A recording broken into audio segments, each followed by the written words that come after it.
ಅಕ್ಷಯ ತೃತೀಯ ಇಂದು ಈ ತಪ್ಪುಗಳನ್ನು ಮಾಡಿದರೆ ದಾರಿದ್ರ್ಯ ನಿಶ್ಚಿತ.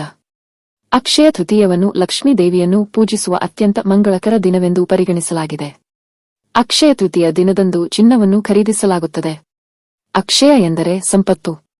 ಅದಕ್ಕಾಗಿಯೇ ಅಕ್ಷಯ ತೃತೀಯ ದಿನದಂದು ನೀವು ನಿಮ್ಮ ಮನೆಗೆ ಏನನ್ನು ತಂದರೂ ಅದು ವರ್ಷಪೂರ್ತಿ ನಿಮ್ಮ ಮನೆಗೆ ಪ್ರವೇಶಿಸುತ್ತದೆ ಎಂದು ನಂಬಲಾಗಿದೆ. ಅಕ್ಷಯ ತೃತೀಯ ದಿನದಂದು ಕೆಲವು ತಪ್ಪುಗಳನ್ನು ಮಾಡಿದರೆ ಈ ವರ್ಷವು ನಿಮಗೆ ದುಃಖವನ್ನುಂಟು ಮಾಡುತ್ತದೆ ಎಂದು ಪಂಡಿತರು ಹೇಳುತ್ತಾರೆ. ಹಾಗಾದರೆ ಅಕ್ಷಯ ತೃತೀಯದಂದು ಯಾವುದೇ ಸಂದರ್ಭದಲ್ಲಿ ಏನು ಮಾಡಬಾರದು ಎಂಬುದನ್ನು ಈ ವಿಡಿಯೋದಲ್ಲಿ ತಿಳಿದುಕೊಳ್ಳೋಣ. ಈ ವಿಡಿಯೋ ನೋಡುವ ಮೊದಲು ಓಂ ಶ್ರೀ ಲಕ್ಷ್ಮೀ ದೇವಿಯೇ ನಮಃ ಎಂದು ಒಂದು ಸಣ್ಣ ಕಾಮೆಂಟ್ ಮಾಡಿ. ಅನೇಕರು ಅಕ್ಷಯ ತೃತೀಯದಲ್ಲಿ ಚಿನ್ನವನ್ನು ಖರೀದಿಸುವಾಗ ಕೆಲವು ಮುನ್ನೆಚ್ಚರಿಕೆಗಳನ್ನು ತೆಗೆದುಕೊಳ್ಳಬೇಕು. ಚಿನ್ನ ಖರೀದಿಸಿದ ತಕ್ಷಣ ಅದನ್ನು ಧರಿಸಬಾರದು. ಮೊದಲು ಇದನ್ನು ನಿಮ್ಮ ಪೂಜಾ ಕೋಣೆಯಲ್ಲಿ ಇಟ್ಟು ಪೂಜೆ ಮಾಡಿ ನಂತರ ಅದನ್ನು ಧರಿಸಬೇಕು. ಆಗ ಮಾತ್ರ ನಿಮ್ಮ ಮನೆಯಲ್ಲಿ ಸಂಪತ್ತು ಸಿಗುತ್ತದೆ. ಆದರೆ ಈ ದಿನ ಚಿನ್ನ ಖರೀದಿಸಲು ಸಾಧ್ಯವಾಗದವರು ಶಂಖ ಅಥವಾ ತೆಂಗಿನಕಾಯಿಯನ್ನು ಖರೀದಿಸಿ ಅದನ್ನು ನಿಮ್ಮ ಪೂಜಾ ಕೋಣೆಯಲ್ಲಿ ಇಟ್ಟು ಪೂಜೆ ಮಾಡಿದರೆ ಚಿನ್ನ ಖರೀದಿಸಿದಷ್ಟೇ ಪುಣ್ಯ ಸಿಗುತ್ತದೆ ಎನ್ನುತ್ತಾರೆ ವಿದ್ವಾಂಸರು. ಅಕ್ಷಯ ತೃತೀಯ ದಿನದಂದು ಲಕ್ಷ್ಮೀ ದೇವಿಯನ್ನು ಪೂಜಿಸಬೇಕು. ಈ ದಿನದಂದು ಯಾರು ಪೂಜಿಸುತ್ತಾರೋ ಅವರ ಮನೆಗೆ ಲಕ್ಷ್ಮೀ ದೇವಿ ಬರುವುದು ಖಚಿತ ಎಂದು ನಂಬಲಾಗಿದೆ. ಅದಕ್ಕಾಗಿಯೇ ನೀವು ಅಕ್ಷಯ ತೃತೀಯದಂದು ನಿಮ್ಮ ಮನೆಯನ್ನು ಸ್ವಚ್ಛವಾಗಿಟ್ಟುಕೊಳ್ಳಬೇಕು. ಇಲ್ಲದಿದ್ದರೆ ನಕಾರಾತ್ಮಕ ಶಕ್ತಿಯು ಮನೆಯಲ್ಲಿ ಉಳಿಯುತ್ತದೆ. ಹಾಗೆಯೇ ಇವತ್ತು ಅಪ್ಪಿತಪ್ಪಿಯೂ ಮಧ್ಯಾಹ್ನ ನಿದ್ದೆ ಮಾಡಬೇಡಿ. ಅಕ್ಷಯ ತೃತೀಯ ದಿನದಂದು ಮಧ್ಯಾಹ್ನ ಮಲಗುವವರಿಗೆ ಅವರ ಮನೆಯಲ್ಲಿ ಯಾವಾಗಲೂ ಸಮಸ್ಯೆಗಳಿರುತ್ತವೆ. ವಿಶೇಷವಾಗಿ ಅಕ್ಷಯ ತೃತೀಯ ದಿನದಂದು ಹಣವನ್ನು ಸಾಲವಾಗಿ ನೀಡಬಾರದು. ಅಕ್ಷಯ ತೃತೀಯ ದಿನದಂದು ನೀವು ಯಾರೊಬ್ಬರಿಂದ ಸಾಲವನ್ನು ತೆಗೆದುಕೊಂಡರೆ ನಿಮ್ಮ ಮನೆಯ ಸಂಪತ್ತು ಬೇರೆಯವರ ಮನೆಗೆ ಹೋಗುತ್ತದೆ ಎಂದು ನಂಬಲಾಗಿದೆ. ಏಕೆಂದರೆ ಒಬ್ಬರು ಯಾರಿಂದಲೂ ಹಣವನ್ನು ತೆಗೆದುಕೊಳ್ಳಬಾರದು. ಈ ದಿನ ನೀವು ತಪ್ಪಾಗಿಯೂ ಮನೆಯಲ್ಲಿ ಮಾಂಸವನ್ನು ಬೇಯಿಸಬಾರದು. ಈ ದಿನ ಮಾಂಸಾಹಾರ ಸೇವಿಸಿದರೆ ಜೀವನ ಪರ್ಯಂತ ಆರ್ಥಿಕ ಸಮಸ್ಯೆಗಳು ಎದುರಾಗಬಹುದು.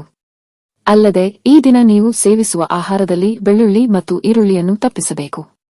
ಈ ದಿನ ಯಾವುದೇ ಸಂದರ್ಭದಲ್ಲೂ ತಡವಾಗಿ ಏಳಬೇಡಿ. ಮನೆಯವರೆಲ್ಲರೂ ಈ ದಿನ ಬೆಳಗ್ಗೆ ಬೇಗ ಎದ್ದು ಸ್ನಾನ ಮಾಡಬೇಕು. ಮನೆಯಲ್ಲಿ ಪೂಜೆ ಮಾಡಬೇಕು. ನಿಮ್ಮ ದುರಾದೃಷ್ಟವನ್ನು ಅದೃಷ್ಟವನ್ನಾಗಿ ಪರಿವರ್ತಿಸಲು ನೀವು ಬಯಸಿದರೆ ಅಕ್ಷಯ ತೃತೀಯದಂದು ಸ್ನಾನ ಮಾಡುವಾಗ ನೀರಿಗೆ ಅರಿಶಿಣವನ್ನು ಸೇರಿಸಿ. ಹೀಗೆ ಮಾಡುವುದರಿಂದ ಲಕ್ಷ್ಮೀ ದೇವಿಯ ಆಶೀರ್ವಾದದಿಂದ ನಿಮ್ಮ ಸಂಪತ್ತು ದ್ವಿಗುಣಗೊಳ್ಳುತ್ತದೆ.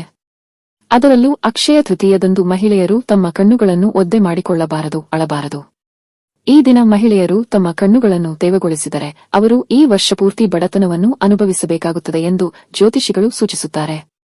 ಅಕ್ಷಯ ತೃತೀಯದಂದು ವಿವಾಹಿತ ಮಹಿಳೆಯರು ತಮ್ಮ ಮನೆಯ ಹೊಸ್ತಿಲಲ್ಲಿ ಅರಿಶಿಣವನ್ನು ಬರೆಯಬೇಕು ಮತ್ತು ಕುಂಕುಮವನ್ನು ಹಾಕಬೇಕು. ಹೊಸ್ತಿಲನ್ನು ನೋಡುತ್ತಿದ್ದಂತೆಯೇ ಶ್ರೀ ಮಹಾಲಕ್ಷ್ಮಿಯು ನಿಮ್ಮ ಮನೆಗೆ ಪ್ರವೇಶಿಸುತ್ತಾಳೆ. ಈ ದಿನ ವಿಶೇಷವಾಗಿ ಹಾಲು, ಮೊಸರು, ಮೆಣಸಿನಕಾಯಿ, ಹುಣಸೆ, ಉಪ್ಪನ್ನು ಯಾರಿಗೂ ಕೊಡಬಾರದು. ಹೀಗೆ ಮಾಡಿದರೆ ನಿಮ್ಮ ಮನೆಯಲ್ಲಿರುವ ಸಂಪತ್ತು ಬೇರೆಯವರ ಪಾಲಾಗುತ್ತದೆ. ಇಲ್ಲದಿದ್ದರೆ ಪತಿ ಪತ್ನಿಯರ ನಡುವೆ ಜಗಳವಾಗುತ್ತದೆ.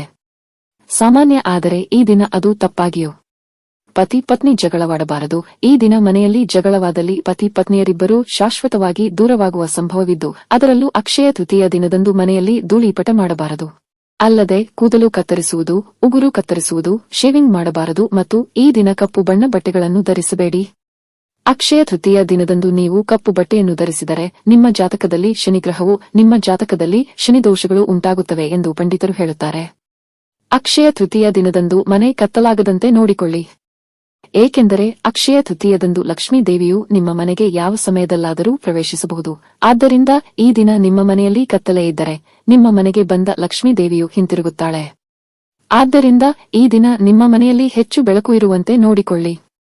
ಅಕ್ಷಯ ತೃತೀಯ ಮನೆಯಲ್ಲಿಯೇ ಇರುವ ಮಹಿಳೆಯರು ಈ ದಿನ ಖಂಡಿತವಾಗಿ ಪೂಜೆ ಮಾಡಬೇಕು. ಈ ದಿನದಂದು ಪೂಜೆ ಮಾಡುವವರು ಲಕ್ಷ್ಮೀ ಸ್ತೋತ್ರವನ್ನು ಪಠಿಸುತ್ತಾರೆ ಮತ್ತು ನಿಮ್ಮ ಮನೆಗೆ ಸಂಪತ್ತು ಹರಿಯುತ್ತದೆ. ಈ ದಿನ ಪೂಜೆ ಮಾಡಿದರೆ ಉತ್ತಮ ಫಲ ಸಿಗುತ್ತದೆ. ಅಕ್ಷಯ ತೃತೀಯದಂದು ಸಂಜೆ ತುಳಸಿ ಗಿಡದ ಬಳಿ ಸಣ್ಣ ದೀಪವನ್ನು ಹಚ್ಚಿ ತುಳಸಿ ಗಿಡಕ್ಕೆ 3 ಪ್ರದಕ್ಷಿಣೆ ಹಾಕಿದರೆ ತುಂಬಾ ಒಳ್ಳೆಯದು. ಈ ದಿನ ತುಳಸಿ ಎಲೆಗಳನ್ನು ಕೀಳಬೇಡಿ, ಇದು ದೊಡ್ಡ ಪಾಪವೆಂದು ಪರಿಗಣಿಸಲಾಗಿದೆ.